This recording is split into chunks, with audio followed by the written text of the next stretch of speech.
감사합니다. 우리 1장 전부를 다 읽어야 되는데 절이 많더라고요. 그래서 시간이 길어질 것 같아서 중간에 조금 잘랐습니다. 다시 한번 보실 때는 1장 한번 마치고 돌아가셔서 한번 읽어보시면 더 내용이 더 깊이 이해될 줄로 믿습니다.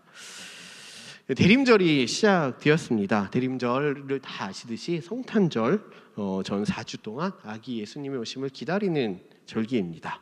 이때 우리를 구원하기 위해 오신 아기 예수님을 기억하면서 또 기쁨과 감사를 표현하면서 소망 중에 예수님의 다시 오심을 기다리는 기간으로 보내시면 되겠습니다. 올해는 사순절 기간에 저희가 사순절 인물을 가지고 예수님 십자가 아래 있었던 인물을 가지고 성경 특강을 했는데 되게 좋았다라는 평이 있어서 그 2탄으로 대림절에도 한번 인물을 가지고 해보자라고 이렇게 진행하려고 합니다. 그래서 인물들이 쭉 이렇게 예수님 아기 예수 탄생의 주변 인물들에 대해서 다시 한번 재조명하면서 다루고자 합니다. 그래서 6회 꼭 참석해 주시고 또 못 오시는 분들 아까 말했듯이 온라인으로 함께 해주시면 되겠습니다. 오늘은 사가랴와 엘리사벳에 대해서 나눠보려고 합니다. 여러분 사가랴와 엘리사벳을 아시죠? 네. 안다고 생각이 듭니다. 일단은 사가랴 엘리사벳은 세례 요한의 부모입니다. 그죠? 그리고 예수님의 친척으로 볼 수가 있습니다. 그리고 오늘 본문을 1장을 오늘 본문에서 우리가 같이 읽진 않았지만 제사장입니다. 아기 예수의 탄생 이야기를 쭉 보면은 탄생 이야기 중에서 가장 먼저 등장하는 것이 사가랴와 엘리사벳입니다. 심지어 마리아가 가브리엘 천사를 만나기도 전에 잉태하기도 전에 먼저 나온 이야기가 이 이야기입니다. 근데 사가랴 엘리사벳의 이야기는 사복음서 중에 누가복음에만 나타나 있습니다. 그래서 굉장히 큰 특징입니다. 누가복음에서 사가랴와 엘리사벳의 이 세례 요한을 잉태하는 이야기를 통해서 그리고 예수님을 잉태한 마리아와 엘리사벳이 만난 이 이야기는 구약 성경에서 신약 성경으로 넘어가는 구약에서 신약으로 넘어가는 연결을 맺어주는 이 가교 역할을 하는 것을 볼 수가 있습니다. 잘 보시면 제사장이 굉장히 중요합니다. 구약에서는 물론 선지자도 중요하고 왕도 중요하지만 모세와 아론의 가문으로서 제사장이 생기고 하나님을 예배하고 하나님께 나아가기 위해서는 제사장의 역할이 굉장히 중요했습니다. 그래서 구약에 핵심적으로 나타나는 인물들 중에서 제사장의 역할이 굉장히 큰데 이 제사장의 흐름에서 제사장 가문 아론의 후손들 레위 지파에서 신약으로 넘어가면서 예수님의 속한 지파인 유다 지파로 넘어가는 것을 볼 수 있습니다. 그 모든 사람 중에 가장 큰 자인 이 요한의 탄생이 바로 제사장 가문에서 태어난 사람을 가리키고 있습니다. 그리고 요한의 탄생은 나실입니다. 나실인입니다. 날 때부터 포도주와 독주를 마시지 말라라는 언약이 있게 있습니다. 그리고 광야에 외치는 자의 소리로서 선지자적 역할을 감당하고 있습니다. 이렇게 본다면 이 선지자의 역할을 감당했던 이 세례 요한의 역할은 구약의 선지자가 가졌던 구약적 소명이 세례 요한에서 끝나는 것을 볼 수가 있습니다. 그러면서 바로 메시아인 예수님이 왕적으로 제사장으로 선지자로서 삼중의 직분을 수행하는 역할로서 자연스럽게 연결돼서 이동이 되는 것들을 볼 수가 있습니다. 무슨 얘기인지 아시죠? 제가 너무 빠르게 얘기한 것 같아서 좀 천천히 하겠습니다. 이러한 이 면에서 보면 이 사가랴와 엘리사벳의 이야기는 하나의 세례 요한의 탄생의 설화다라고 하기보다는 또 예수님의 탄생 이야기와 또 세례 요한의 이야기가 이렇게 만나는 것으로만 끝나는 것이 아니라 성경에서 구약에서 신약으로 한 페이지가 넘어가는 역할을 하는 굉장히 핵심적인 이야기라고 볼 수가 있습니다. 이러한 얘기는 이제 여기까지만 하고 사가랴와 엘리사벳의 이야기를 한번 본격적으로 들어가 보겠습니다. 여러분 사가랴와 엘리사벳은 직업이 뭐라고 했나요? 직업이란 말이 좀 이상한데 제사장입니다.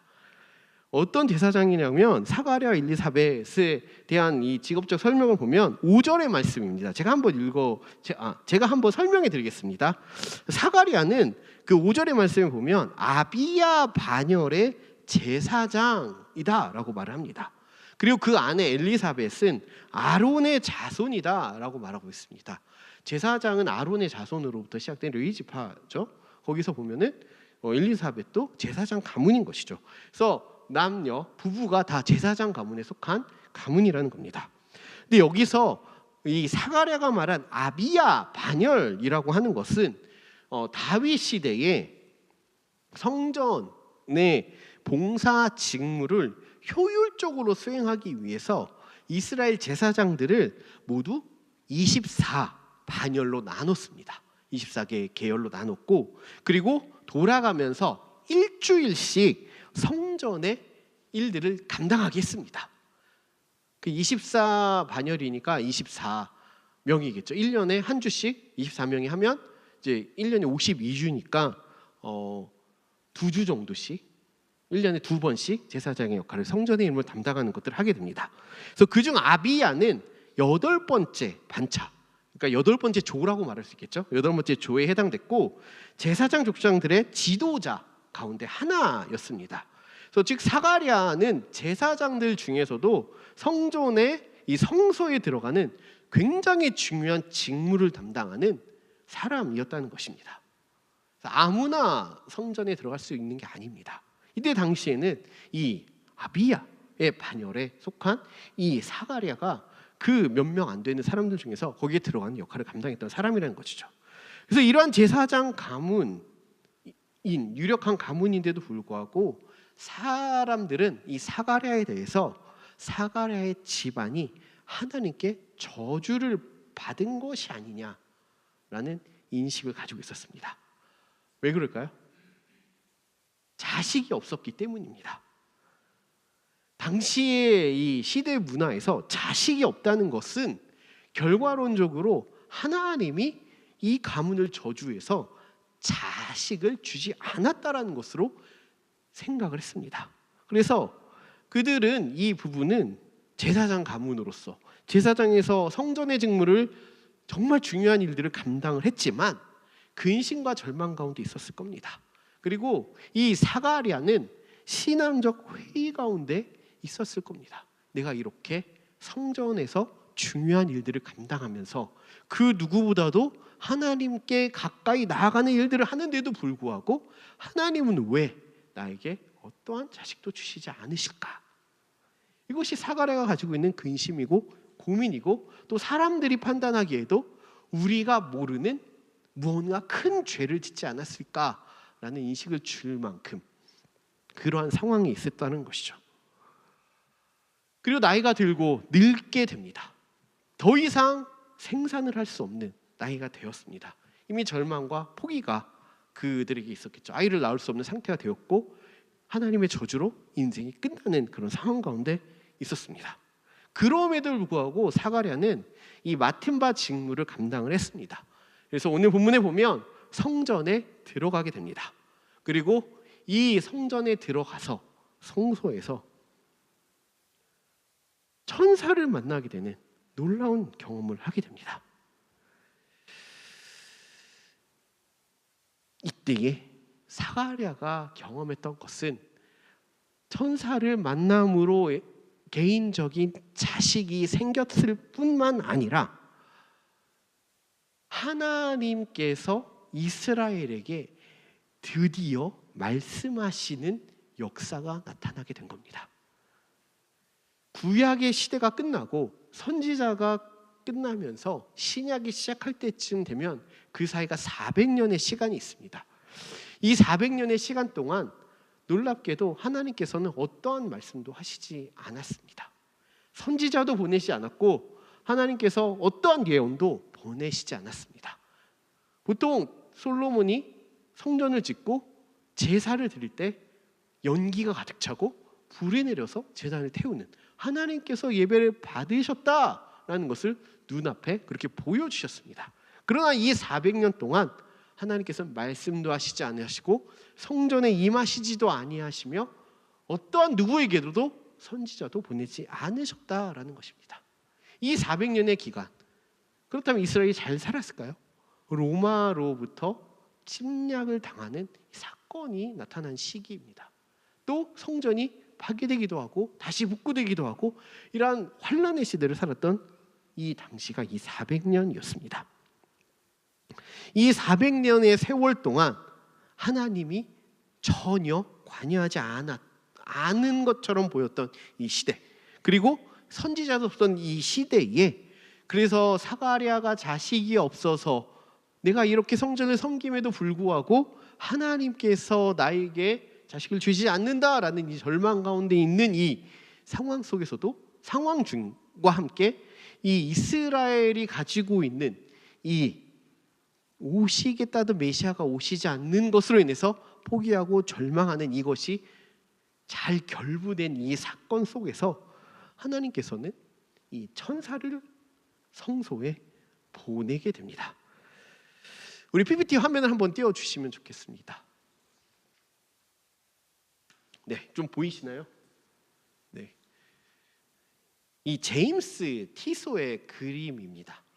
지금 제임스 티소가 이 오늘 본문을 가지고 성소에서 어떤 일이 나타났던가라는 것을 묵상하면서 그린 그림입니다. 이 작품은 브루클린 박물관에 이렇게 전시되어 있다고 합니다. 그림을 잘 보면 좀 작지만 오른쪽 사람에 보면 날개가 있죠. 날개 보이시나요? 네, 날개가 있습니다. 그리고 잘 보면 발이 땅에서 떨어져서 공중에 있습니다. 이것을 통해서 천사라는 것을 알 수 있죠. 그리고 연기가 가득 차 있죠. 이 연기는 뭐냐면 여기가 사가랴가 들어간 성소입니다. 성소에는 분향단이 있습니다. 분향단이 향을 피우고 연기로 성소를 가득 채워야 됩니다. 이것이 사가랴가 행하는, 제사장들이 행하는 중요한 직무 중에 하나죠. 가득 채워 있는 이 연기 속에서 천사가 현현한 겁니다. 근데 이 연기는, 성막에서의 연기는 무엇을 상징하냐면 향단의 불을 피움을 통해서 하나님께 상달되도록 울리는 기도를 상징합니다. 그래서 사가랴와 또 이스라엘 백성이 가지고 있는 간절한 소망이 담긴 이 분향에 대한 응답으로서 연기 중에 천사가 임한 것으로 볼 수가 있습니다. 그리고 천사의 손을 보면 어디를 가리키고 있습니까? 하나는 하늘을, 하나는 입을 향해, 사가랴의 입을 향해서 가리키고 있습니다. 하늘을 향해 있는 것은 하나님께서 너에게 말씀하신다라는 것으로 말씀을 보여주고 있고, 또 하나 입을 가리는 것은 믿지 못하는 사가랴에게 말을 하지 못하기라 라는 것들을 말하는 것을 의미합니다. 여러분 잘 안 보이시면 휴대폰으로 티소에 사가랴 검색하면 볼 수 있습니다. 네, 화면이 좀 그러네요. 다음 장을 한번 넘겨주시겠습니까? 이제 조금 더 잘 보이시죠? 이 작품은 윌리엄 블레이크의 그림입니다. 똑같이 이 본문을 가지고 묵상을 하면서 그린 그림입니다. 이 작품은 화가에 따라서 다르게 표현하는 것을 볼 수가 있는데, 날개에 있는 인물이 당연히 천사죠. 그리고 그 옆이 사가랴입니다. 근데 사가랴의 옷이 잘 보이죠? 파란색 옷에 제사장의 보석이 박힌 이 조끼 같은 걸 입고 있습니다. 이게 제사장의 복식입니다. 머리에는 뭔가 쓰고 있죠. 관을. 제사장의 옷을 입고 있습니다. 그리고 사가랴 옆에 보시면 이쪽인가요? 제 쪽으로는 오른쪽에 7 촛대가 있습니다. 그리고 가운데 분향단이 있습니다. 그렇죠? 그리고 이쪽에는 진설병이 놓여져 있습니다. 이것을 보면서 성소임을 보여주고 있습니다. 근데 놀라운 것은 여기도 연기로 이렇게 뿌연 느낌이 있는데, 이 깜깜한 중에 중앙에 밝은 빛이 하나 있죠. 성소에는 전등이 없습니다. 아무것도 없습니다. 그런데 여기 왜 빛을 표현했냐라고 하면, 이 당시의 미술 중에서, 종교 미술에서 특히 하나님의 임함, 하나님의 임재를 표현할 때 이 빛으로 표현합니다. 어둠 가운데 임하시는 빛, 하나님께서 임하신다, 그래서 말씀하신다의 의미로서 빛을 그립니다. 즉 이때 보면 이 분향단 위에 하나님께서 임하셔서 천사를 통해서 말씀하고 계시는 것들을 그림으로 표현한 겁니다. 이런 천사가 또 손가락이 어떻게 하고 있나요? 하늘로 향해 있습니다. 하나님께서 드디어 너에게 말씀하신다. 그것은 개인적인 말씀일 수 있습니다. 사가랴에게 내게 자식이 생길 거다, 내가 잉태하게 될 것이다 라고 말하는 것입니다. 또 하나는 이제 너희에게 내가 말씀하신다. 400년이 지난 드디어 오늘 너에게 말씀하신다라는 의미로서 나타납니다. 이게 작아서 잘 안 보이시겠지만 이 사가랴의 얼굴을 잘 보면 이 늙은 제사장 사가랴의 얼굴은 경직되어 있고 놀라운 표정이 있고 두려움이 가득 차 있습니다. 기쁨의 모습은 보이지 않습니다.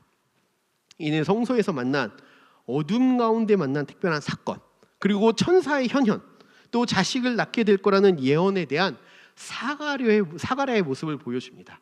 사가랴는 그것을 네, 아멘으로 받아들인 것이 아니라 과연 이러한 일이 일어날 수 있을까? 왜 이제서야? 내 안엔 이미 늙고 나도 늙었는데 이런 말을 따르기가 어려운 상황, 이 어려운 마음을 얼굴에 그대로 드러내고 있습니다. 또 내가 매일같이 성소에서 분향을 하고 직무를 드렸고 매년마다 자기의 순번이 되었을 때 그것을 했지만 한 번도 이러한 사건이 없었는데 내 인생의 이 시점에 임한 이 천사가 두려움으로 다가왔을 겁니다. 이것이 사가랴의 마음입니다. PPT 잠깐 내려주셔도 됩니다. 사가랴가 천사의 말에 바로 믿지 못했습니다. 불신합니다. 마치 아브라함과 사라에게 천사가 아들을 낳을 것이다 라고 말했을 때 사라가 웃었고 받아들이지 못했던 것처럼 이 사가랴도 받아들이지 못합니다. 그러나 하나님은 그 불신하는 제사장을 통해서도 하나님의 일들을 행하시는 것들을 보여줍니다. 그리고 사가랴는 일주일간의 자기의 직무를 마치고 집으로 돌아가죠.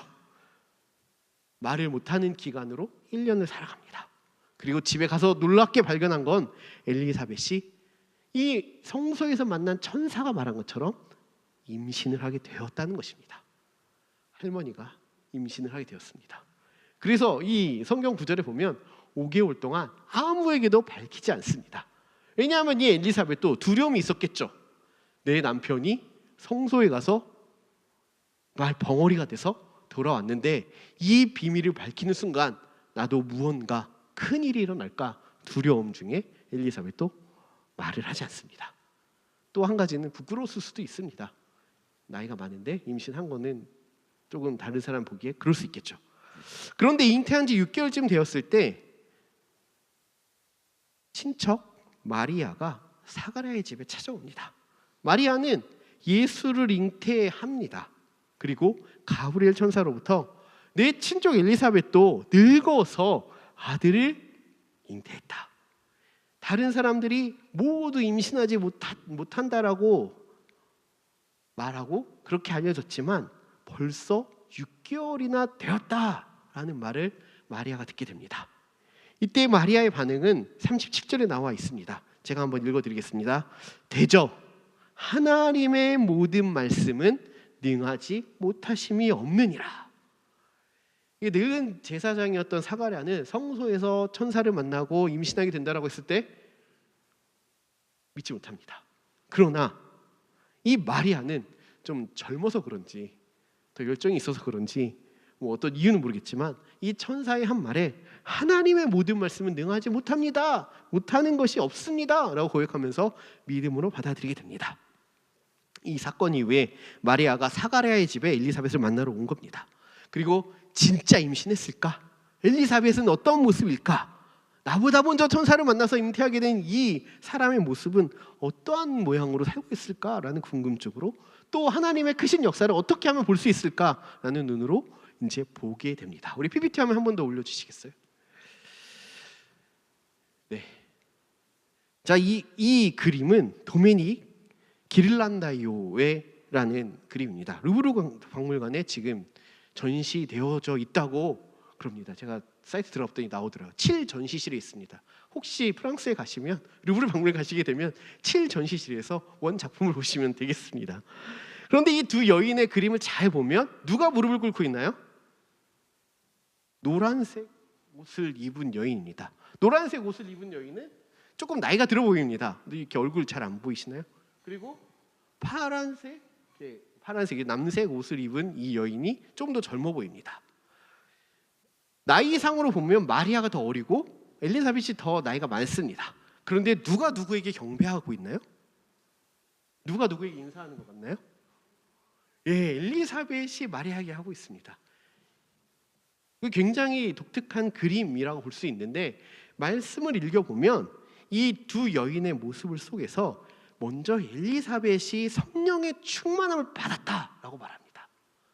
하나님의 말씀이 끊어진 시대 속에서 살아왔던 이 긴 세월이 지나서 엘리사벳에게 성령이 임하고 성령의 충만을 받아서 예언을 합니다.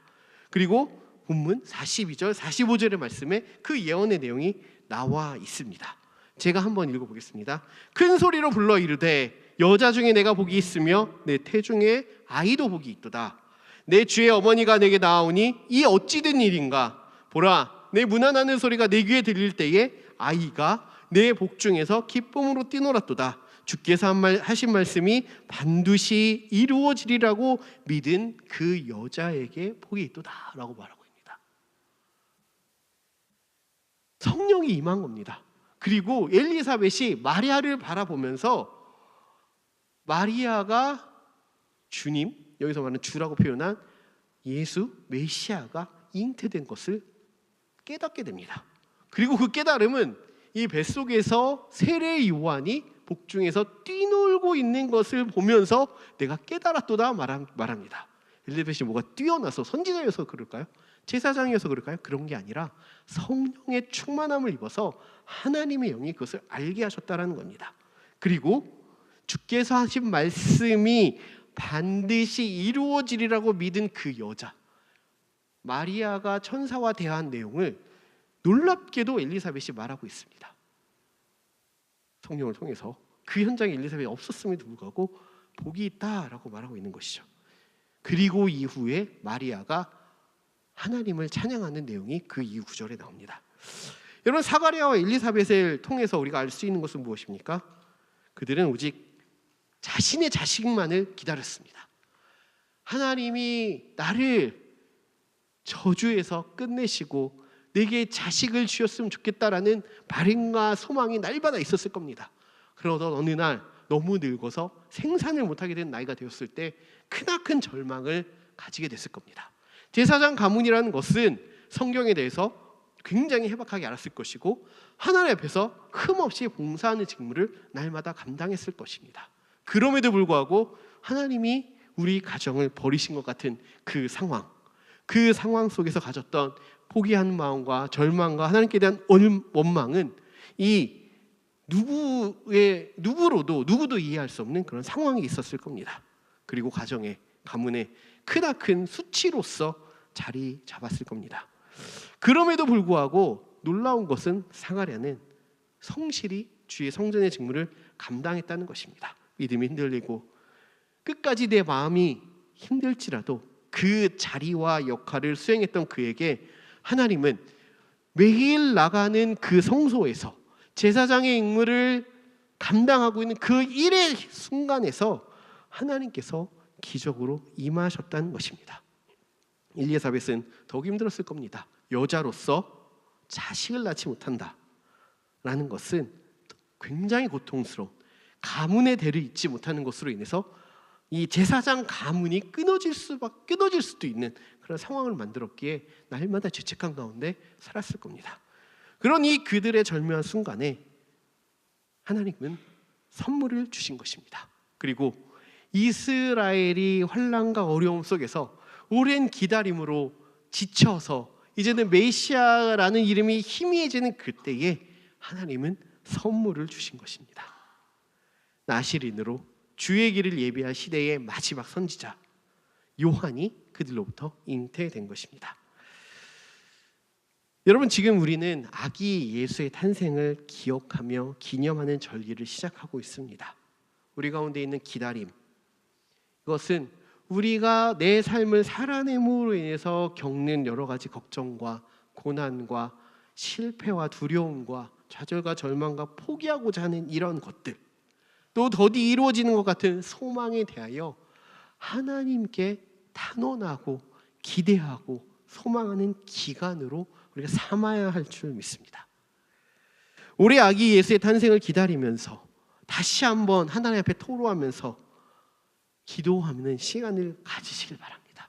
하나님, 나에게, 하나님, 우리에게, 하나님, 우리 공동체에게, 하나님, 이 민족에게, 우리나라에게 라고 단언하면서 진심으로 앞에 나아가서 기도할 때, 때로는 그 기도의 시간에 하나님이 우리의 기도를 듣지 않는 것 같고 우리의 마음의 부르짖음에 응답하지 않는 것 같은 아무런 느낌이 없을지라도 끊임없이 그 자리를 지키며 섬기며 주어진 일들을 감당하면서 주님을 부르며 나아갈 때에 하나님께서는 그 어느 날 하나님의 때에, 하나님의 가장 적절한 순간에, 하나님의 최고의 타이밍에 우리 가운데에 일하시기 시작하실 것입니다. 그러면 우리가 해야 할 것은 무엇입니까? 우리에게 주어진 하나님이 주신 일상을 지키는 것, 하나님이 주신 직무를 감당하는 것, 그럼에도 불구하고 하나님 앞에 나아가서 하나님께 드리는 일들을 계속해서 이어나가는 것입니다. 그렇게 할 때 하나님의 일하심이, 우리가 그럼에도 불구하고 하나님을 지키고 하나님 앞에 예배하며 나아가기를 소망하는 우리에게 하나님의 시간에서 임하게 될 것입니다. 이러한 믿음으로 나아갈 때에 하나님의 은혜를 누리는 대림절, 성탄절 되시기를 바랍니다. 이 시간 우리가